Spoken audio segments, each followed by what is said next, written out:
নমস্কার বন্ধুরা, জ্যোৎস্না রীতিকথার একটি নতুন পর্বে তোমাদের সকলকে স্বাগত জানাই। বন্ধুরা, আজকের পর্বে তোমরা জানতে পারবে 2026 সালের রামনবমী কত তারিখে পালন করা হচ্ছে, তার পূর্ণাঙ্গ সময়সূচি এবং পুজোর শুভ মুহূর্ত। এছাড়া এর পাশাপাশি জানবো যে এই রামনবমী তিথিতে কোন জিনিসগুলো বাড়িতে আনা অত্যাধিক শুভ, যেগুলো আনলে বাড়ির সুখ শান্তি সমৃদ্ধি উভয়ই বজায় থাকে। তাই স্কিপ না করে পুরো পর্বটি দেখো। ভালো লাগলে অবশ্যই শেয়ার করে দেবে, লাইক করে দেবে এবং পরবর্তী ভিডিও পাওয়ার জন্য পাশের বেল আইকনটি প্রেস করে রাখো। তাহলে চলো আজকের পর্বটি শুরু করা যাক। বন্ধুরা, হিন্দু ধর্মে রামনবমীর বিশেষ তাৎপর্য রয়েছে। প্রতি বছর চৈত্র মাসের শুক্লপক্ষের নবমী তিথিতে এই উৎসবটি পালিত হয়। কিংবদন্তি অনুসারে ভগবান রাম নবমীর দিনে দুপুরবেলায় জন্মগ্রহণ করেছিলেন। তাই এই দিনটি ভগবান রামের উদ্দেশ্যে বা ভগবান রামের জন্মবার্ষিকী হিসাবে পালন করা হয়। এই দিনে দেবী সীতার পুজোও করা হয়। এছাড়া রামনবমীতে দেবী দুর্গার নবম রূপ দেবী সিদ্ধিদাত্রীর পুজো করার প্রথা রয়েছে। কিন্তু এই বছর রামনবমী নিয়ে খানিকটা বিভ্রান্তিকর রয়েছে, যেহেতু 2 দিন পড়েছে। তাহলে আসো বন্ধুরা, এবার আমরা জেনে নিই রামনবমীর সঠিক তারিখ এবং শুভ মুহূর্ত। চৈত্র মাসের শুক্লপক্ষের নবমী তিথি শুরু হবে আগামী 26শে মার্চ সকাল 11:46। চৈত্র মাসের শুক্লপক্ষের নবমী তিথি চলবে 27শে মার্চ সকাল 10:07 পর্যন্ত। রামায়ণ অনুসারে ভগবান রামের জন্ম হয়েছিল দুপুরবেলা। তাই 2026 সালে 26শে মার্চ রামনবমী উদযাপন করা মঙ্গলজনক হবে। এছাড়া উদয় তিথি অনুসারে 2026 সালের 27শে মার্চ রামনবমী উদযাপিত হবে। 27শে মার্চ কি রামনবমী হবে, এই নিয়ে খানিকটা বিভ্রান্তি রয়েছে। যেমন ধরো, চৈত্র মাসের শুক্লপক্ষের নবমী তিথি 27শে মার্চ সকাল 10:07 শেষ হবে। তা অতএব এই দিনে রামনবমীর মধ্যাহ্নের শুভ সময় হবে সকাল 11:13 থেকে দুপুর 1:41 মধ্যে। এই দিনে মধ্যাহ্ন মুহূর্ত হল দুপুর 12:27।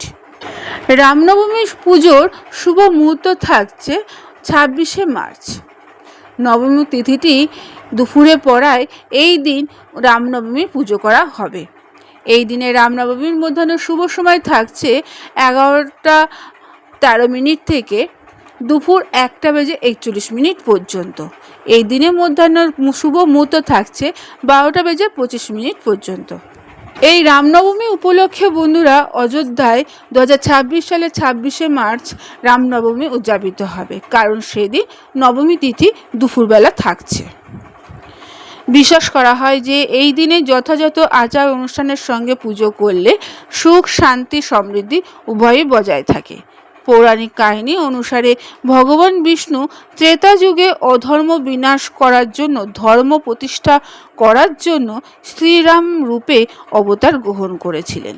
সেই জন্য রামনবমী হিন্দু ধর্মে এক বিশেষ তাৎপর্য বহন করে নিয়ে আসছে।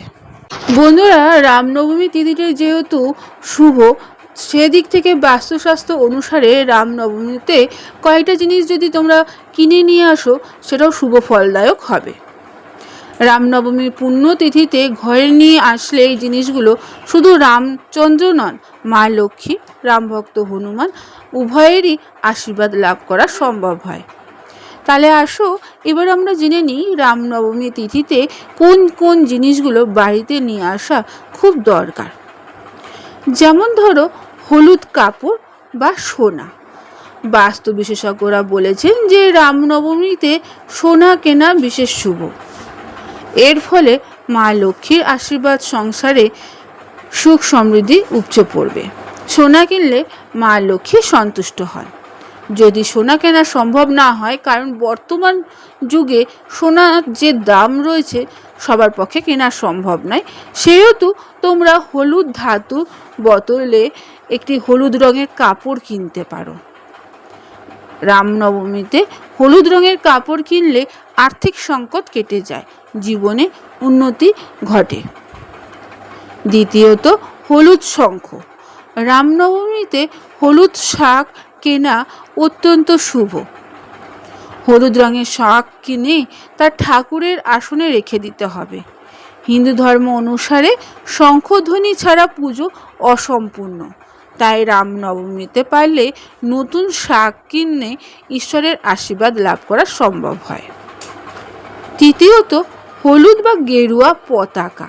রামনবমীতে হলুদ বা গেরুয়া রঙের পতাকা বা নিশান কিনে বাড়িতে নিয়ে আসতে পারো। এই পতাকা নিজের বাড়ির ছাদে লাগাবে। এর ফলে সংসার থেকে নেগেটিভ এনার্জি দূর হবে, পরিবারে পজিটিভ এনার্জি, সুখ সমৃদ্ধি উভয়ই বজায় থাকবে। বন্ধুরা, আজকের পর্বটি এখানেই শেষ করলাম।